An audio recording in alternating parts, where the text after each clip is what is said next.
third last session for the topic, I would like to call our two speakers. Yes, please. Actually, Raul and Reggie will moderate this session. May I call on stage Anna Gong Please. from Perx Technology. Join us. Give her a hand. Give her a hand. She traveled all the way from Singapore just to be with us today. And secondly, we have Achmad Zaky. Zaky, where are you? Please join us on stage. Oh, there he is. Come on. Zaky is also Endeavor Entrepreneur of the Year. He was just awarded last night. Welcome. Welcome, Zaky. Please join. I'm going to leave the stage to you, Jen. All right. Please sit. You have a mic there.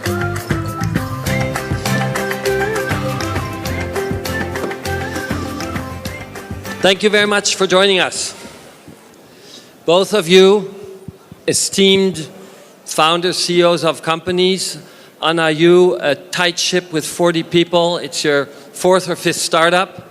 Zaky, going from 0 to 1,000 people in no time. And now being an Endeavor of the Year. Yeah, from minus actually. From minus. There you go. Given what you heard so far from your colleagues, and we're hearing how people struggle with behavior and culture, what is the essence for you? What helped you grow this company? What do you struggle with the most, Zaky? I think we struggle the most about spirit, I think. Because we start when it's different totally compared to now. It's 2010. We have, I think we have so many characteristics of not successful company. The first one, we don't have money. Like I said, we have minus money in the bank. The second one, I'm not a Harvard MBA. I'm not a business person. And also, we don't have experience in business because I come from a teacher family. And yeah, from the village. We don't understand our culture. I'm a Japanese. Usually, our family want me to be a PNS. You know PNS, right? Yeah, you know very well. Yeah. So we have this kind of characteristic of not successful company, and everyone agree with that. So when the first time we launched Bukalapak, nobody believed, nobody laughed at Bukalapak. This is impossible. Nobody don't believe my family. Even we are hiding from our family when when they ask about where do you work? Oh, I work for this company. So until my parents know me in the TV 4 years later. What do you do in Bukalapak? What is Bukalapak? So they start knowing about Bukalapak. So yeah, I think that's the first challenging things that I face when running a company. So I just realized that that's the role of entrepreneur. That's the role of founders. We have to make everyone, we have to change ngubah mindset semua orang di sekitar kita. So I think that's the toughest job for entrepreneurs. And if you can make everyone believe with your execution, your progress of the business, I think your job is getting easier. And it starts from your staff, your talent. I remember I it's very hard for me to hire the first person for Bukalapak. It took me like 3 months. Yeah, I post job in Kompas, in JobsDB, and it took me 3 months to get the first jobber for Bukalapak. And you know, even I interview him after he know the office, he don't want to join Bukalapak because our office is kos-kosan. You know kos-kosan, right? It's a very tiny room with a bed in there. So your boss will be living there. It's very scary. It's very scary office for, I mean, if you apply job in Bukalapak, wow, I live with your boss. So, that's the, yeah, everyone reject us the first time. But yeah, that's our job as an entrepreneur, to make things happen, to make everyone start believing in your dream is really, really hard. And I think, yeah, that's the toughest Wow. job. Yeah. Thank you for sharing. Wow, I didn't know that. So he slept, or you slept in the room, or he slept in the room? Did they spoon? Actually, we slept together with with my co-founder. Okay. Yeah. Thank you very much. Seriously. Thank you very much. No more questions. Could I switch to you? You have I in didn't your sleep with company. my founder. Oh, you don't. Well, just well, yeah. I don't know what to ask now. I'm so embarrassed. In terms of your companies, if you would try to share with this group, because you're in a B2B world, he's in the B2C world, where are the struggles for you? You have even once radically changed the culture. Could you share anything of those aspects, please? Wow, it's yes, it's a very different world, but I also resonate and connect with you because I also was born in a farm in a village, but in China, so it's very different. I grew up in the States, but my entire life has been in the Silicon Valley, the mindset. It's really about relentless drive and pursuit of excellence and the highest quality, and so when you're like right now, we're going through a massive startup growth phase in Asia. I went through that 20 years ago in Silicon Valley as well. And the excitement, the infection, of that viral spirit is hitting us all. And I'm seeing it again. And so I'm part of the Asia journey as well. So for me, it's very different because I've been in deep tech all my career. What is deep tech? Deep tech is solving mission critical business problems for large enterprises globally. And so whether it's in security and infrastructure automation, business intelligence, I'm in a different, I would say, background than Bukalapak. So the B2B space is very complex. We're solving very complex solutions, and we sell differently as well. And so the leadership and also the people that we acquire or hire are also very different. And so I inherited a B2C business, by the way, and it was a very underachieved business, and it was not scalable, and it's not repeatable. So I decided to sunset that business and then try to pivot and completely pivot to the enterprise, because I know exactly what is the gaps and the big... How many people were in the company when you joined? About 15, I would say. And then you totally turned it around? How many of the 15 people survived your turnaround? Maybe one. Maybe? Yeah, one. You're not sure if he or she is still around? I hired him, so I don't call him so probably zero. So you regenerated the whole company. Yeah. That's a very lonely journey. That's a tough journey. Yeah. What allowed you, what gave you the permission or the courage to do that? Either liquidate, shut down the business, or you convince the board and investors to ride along this journey and the new vision and the new direction that you actually are passionate about. And you see the big problems that you're trying to solve, and there's a massive market out there. So if you pitch to the board with this 90-day plan, let me see if I can turn it around and show you, give you an example of why we need to do this. And so you want to liquidate the company, shut it down, and then we all call it a day and start over, or let's try this. So the company was in a tough situation. It was. Okay. I'll come back to you because I want to learn. But before that, I would like to ask Zaky first. You grew from kos-kosan to beautiful office right now that you have, right? Not beautiful. But it's cooler than kos-kosan, definitely. Right? Where's the bed? Better lah. So when was the most struggling tipping point and the growing pains that you were facing at that time? Because you grew from 1 person, 2 person, now 1,000. And which numbers of employee that you are having, which really making you headache and making you painful? I think every year we face a big challenge. Yeah, in the first years, of course, recruitment. I mean, we struggle with ourselves, staying in the same kos-kosan.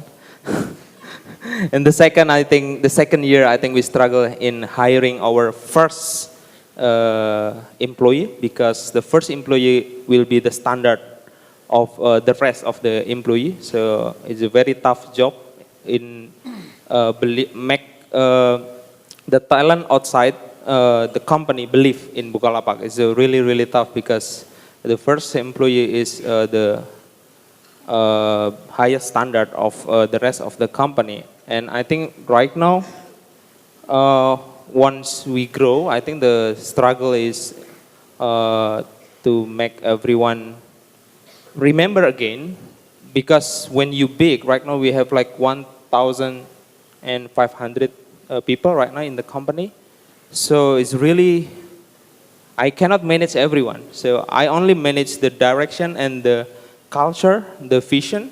And I always told them that, hey, right now we are as big as now. And I think I want them to remember the day one, like I mentioned, the day one in the kos-kosan, not the slap one. But to remember that we are still in the day one. We are. It's very important, because when you big, you will be.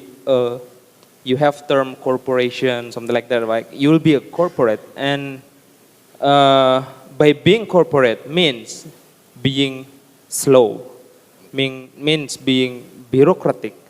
I don't want that happen. When we grow, I hope the company is getting faster, getting more innovative. That's really a tough job right now for me, and I want to make sure that everyone in the company have the same feeling as me when the first time building Bukalapak.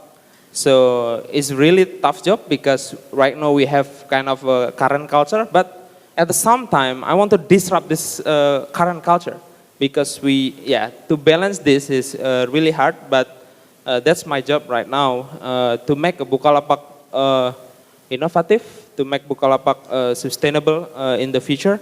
That's, I think, the biggest challenge right now. Okay, to continue on that, when was the first time you hire professional from Harvard graduate or from McKinsey to really run your operation? And what was the challenge when you bring those high flyers people to the organization? Yeah, I think the first challenge for Bukalapak, of course, execution. But once the company big, we need someone that think very strategic, they can think the whole picture of the company and the industry. So that's why we hire right now. We hire some executive from, for example, like we have Wilix Halim, the CEO from Freelancer. He already managed a public company in Australia, successful, and it's already 1 billion when he worked there. And that's one example. We hire a professional, because, like I said, it's very tough to manage 1,500 people. And also we hire some executive from McKinsey, BCG. I think that's just to make our business perfect, to see the big picture, because my team, most of them is very, very driven, execution driven, and by very execution driven, somehow we cannot think the strategically. Being strategic and being execution is a bit different. So we want to get this too, not only strategic, slide, you know, right? This McKinsey slide. They're good on only it. slide. I don't want the slide. I want the execution, but also want the slide, and make this to work together, move to the right direction. I think That's very, very important right now. Thank you for Could saying. you share on that one how you made that work? You have this guy or woman who worked 10 hours on the slide, totally in love with it, and the other person who's insulted by the sheer presence of that slide because he only thinks of how do you bring that together? What are your tricks to make that work? I think we already strong at execution, so it's not big problem for us in the execution. I think the problem right now, yeah, that's why the McKinsey guys, the consulting guys add the value on top of our organization right now because we already strong at the execution. So they just make the right slide. Of course, not 50 slide, but only 5 slide. The most important slide. Give them direction. We will go this, something like that. So I want to ask Anna, because you have a choice at that time, whether you turn around the company or you build your own, and you have, I believe you have a lot of offers. What drove you at that time and decide to really turn around and build what you call strong team like you have right now? I think I'm also my own worst competitor. I saw also a very big opportunity and gap in the marketplace, and loyalty management systems have not been disrupted in the last 30 years. So you think about it, everything is on-prem, it's archaic, it's old, but yet there is all these marketing sexy bells and whistles, SaaS cloud technology that's leading the frontier for customer engagement. But then the loyalty side has not been following suit. So then you see a massive disconnect. And if we integrate that as a one fully integrated solution, then actually we're serving the larger enterprises. So today we used to serve the lower end SMEs. We were doing about 1 to 3K per month per year per merchant. 1 to 3K, and now we're doing 6 figures, and we're actually negotiating 7-figure contracts with banks, insurance, telcos, large retailer and hospitality conglomerates. So it's a very different ball game where we came from selling $1,000 contracts to now $4 or $5 million considerable contracts. What gave you the courage to tilt the game and go there? I mean, this is such a different world. You are hiring new people. So nobody is really, from Asia standpoint, I haven't seen many companies that are really disrupting IBM, SAP, Oracle, Salesforce. I mean, all the big, brands that are actually seemingly looking like they're doing well, but they're actually hurting considerably. And, the IBMs of the day, the HPs, all of these guys are not growing at the rate that they're supposed to, and they probably may or may not exist in the next 20, 30 years. So I had the cojones, or whatever you call it, the guts to come up with a B2B platform that actually competes with these guys. Because nobody is really singing loud enough and shouting loud enough and say that we have a world-class platform to compete with these guys, and we can. That is impressive. And I love that because I always struggle with IBM. Could we go to the inner game? What does it mean for you as a person in leading this? And if you can, what's the struggle? What's the challenge for you to lead that? It's finding we're hiring the same MNC people, right? The enterprise grade, the world-class trained, complex sales. How do you do strategic selling, the management consulting way, when you do 7-figure opportunities? Because you can't just walk in and say, hey, buddy, let's go have coffee and have 1,000 coffees. It doesn't work that way. What value are you bringing? So it's value engineering in its core. How do you actually build an ROI model? So it's a very different way of selling. So my challenge actually is really hiring the right people. It's very different hiring a B2C team versus a B2B team. What's different? I think the mindset is not a hit and run, and we're building a different relationship that's maybe lasting for 10 years, 12, 15 years down the road, because it's a very sticky model. And once you lock in an enterprise contract, a lot of times they don't just switch the light off with you.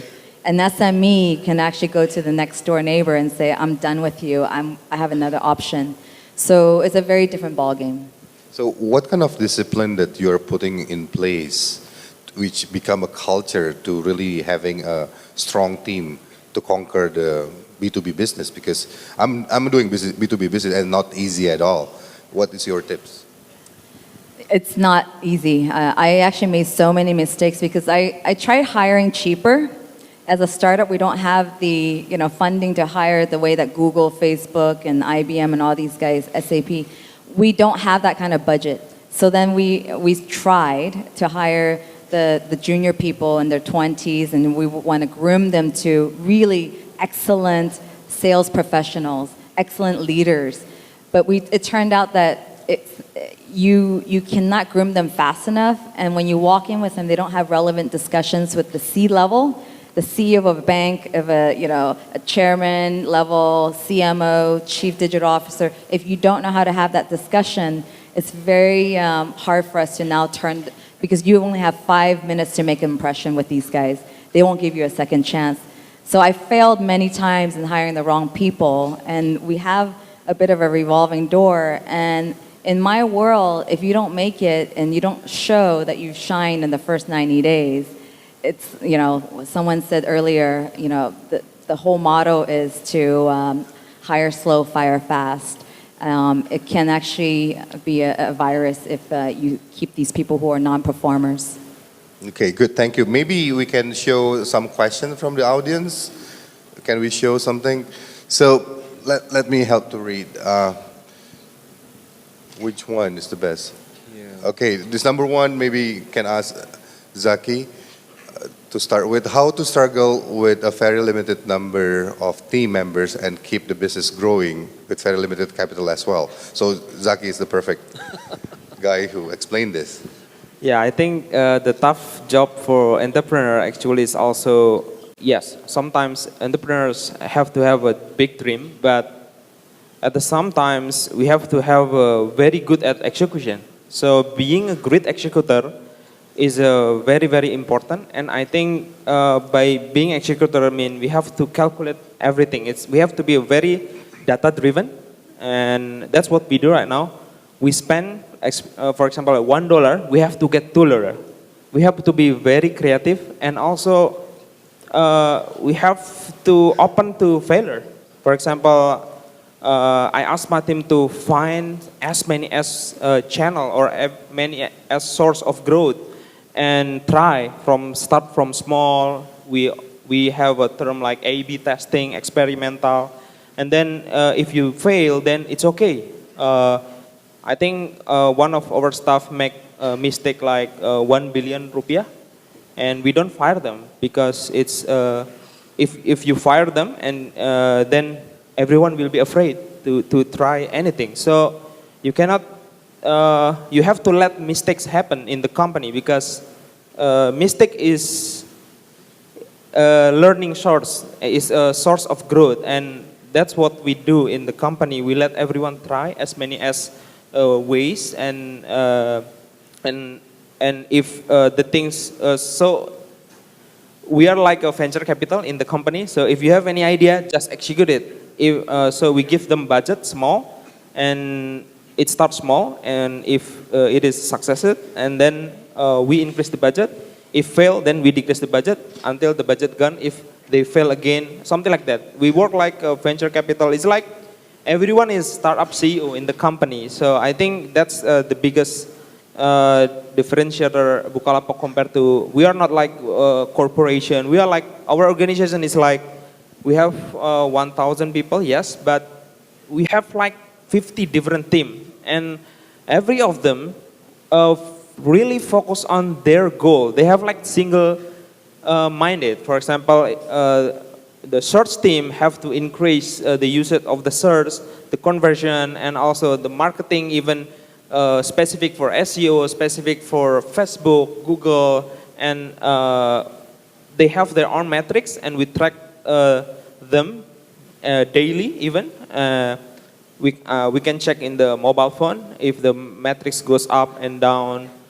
They can really focus on what's going on. The leader's job is to help them, give an idea, challenge them, what kind of thing to make the number grow. Do you have competing teams? Do you have teams that compete with each other on the same topic? We don't have actually, yeah. Okay. We don't, but of course, for example, like marketing, we divide it into smaller team and yeah, actually they compete but in different way. It's different channel, right? Yeah, for example, like branding and search engine is a different, but the matrix is very, very transparent and we share every matrix to everyone in the company. Even to the driver, to the OB, we share the numbers. They know the sales of the company. Why did the data transparency is very important. If bad things happen, they will struggle to find ways. If the good things happen, they will be more motivated in working the company. So transparency is very important, and we also believe in bad news. Increasing bad news in the company is good. We always, so if bad things happen, I encourage everyone to put in the Telegram group. We have the whole company Telegram group, and it's very noisy because so many problems, and we love that. We love problems. So if the company don't have problems, I think it's bad news for you, for the company. So if the company have a lot of bad news, I think it's very good for the company culture because the employee, the team, is always hungry. Always hungry. They're always hungry to kill that problem. Every day we have to kill this kind of problem. I think that's what we do in Bukalapak. That's why we have very small money. I think our money is 10 times smaller than the competitor, but I think we do better now, I think. Yeah. Good. Thank you for sharing. Let's round of applause. Very insightful. So to Anna, I think the second question, how to maintain the teamwork standard while the team are located in far and various locations and various client. And to add on that is how you boost the productivity among others. So we actually have very big transparency in our company as well. We make sure we have a monthly town hall. We used to have a bi-weekly town hall, and we continue to try to do that.